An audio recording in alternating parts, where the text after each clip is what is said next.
The way an ecologist describes human behavior is as an action. What you do is what the whole universe is doing at the place you call here and now. You are something the whole universe is doing in the same way that a wave is something that the whole ocean is doing. Nature, human nature included, is an organism. And an organism is a system of orderly anarchy.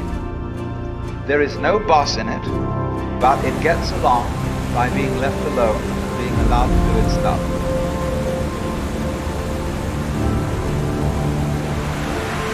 Underneath the superficial self, there is another self, more really us than I.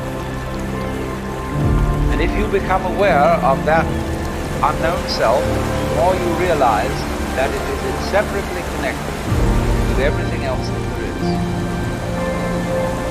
That our real body is not just what's inside the skin, but our whole total external environment.